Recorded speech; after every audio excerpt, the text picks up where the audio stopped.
Somewhere tonight, an older man is lying awake because the ache in his legs will not let him rest. He has two choices, and he knows both of them by heart.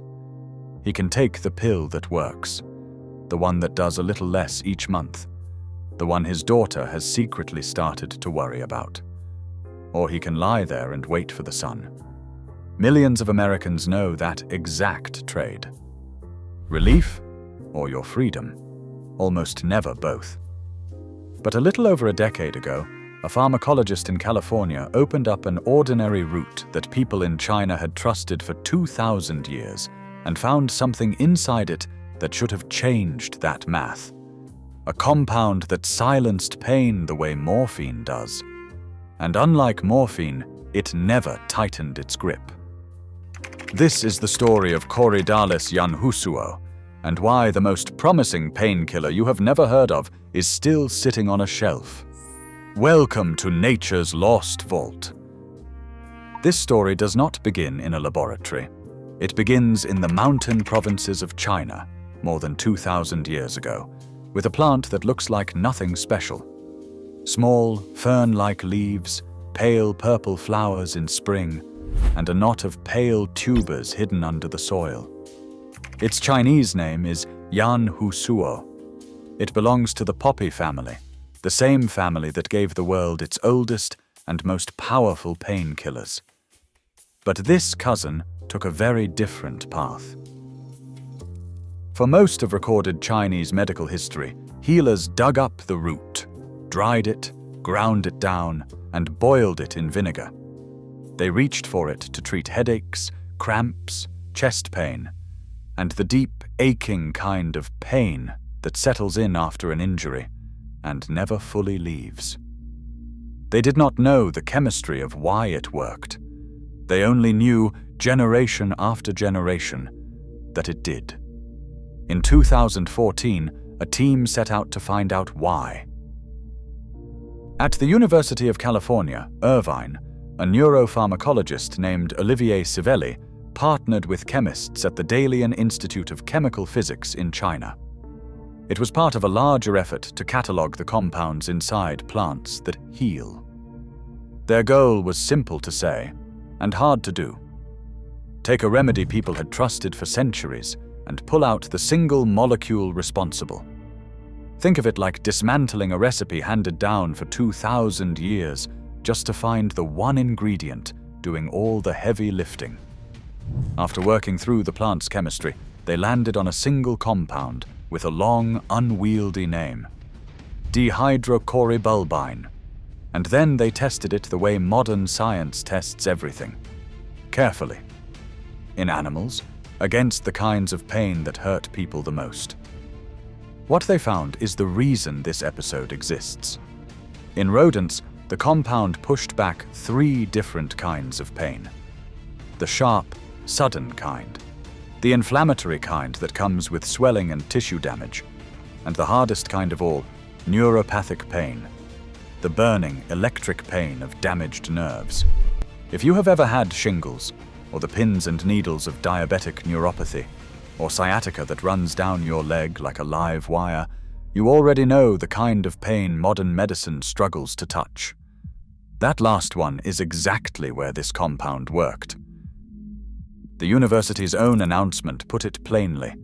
Chronic pain like this affects more than 50 million Americans, and managing it remains one of the great unsolved problems in medicine. Here was a remedy from a common root, easing it in the lab. But the result that made the researchers lean in was the one almost everyone missed.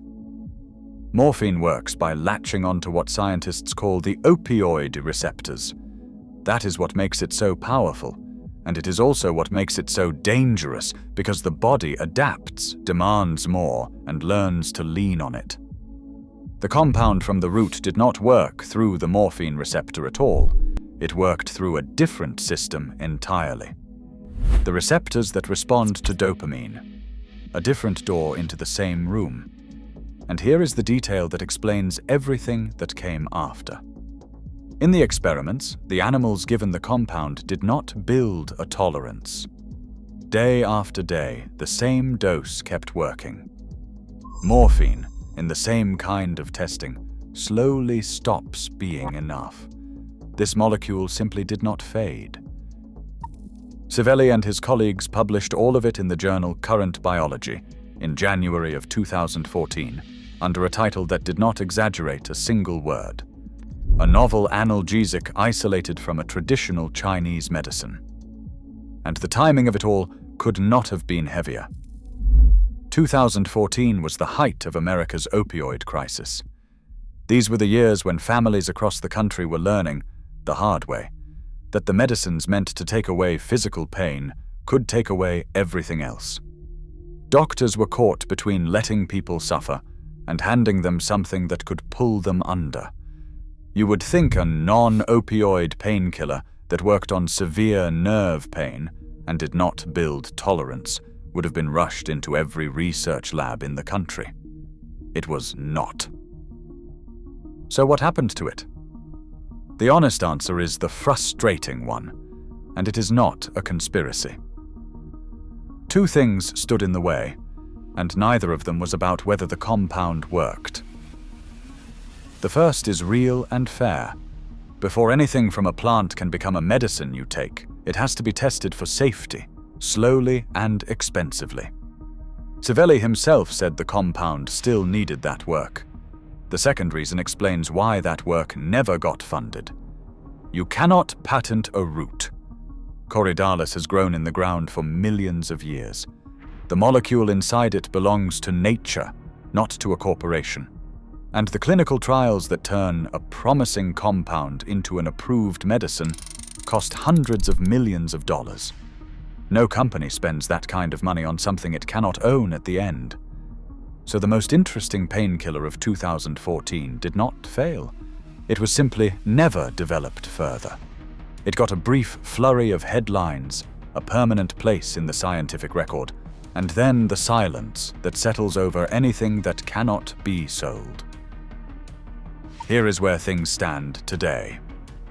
The compound itself, isolated and purified in that lab, is still not a medicine your doctor can prescribe. That part has not changed. If the science had been carried forward, this might be a very different story, the kind with a clean and happy ending. It was not carried forward, so it is not that kind of story yet. But the root itself never went anywhere. Corydalis yanhusuo is still one of the most widely used remedies in traditional Chinese medicine, sold as dried root and as extract in herbal shops around the world, just as it has been for 2,000 years.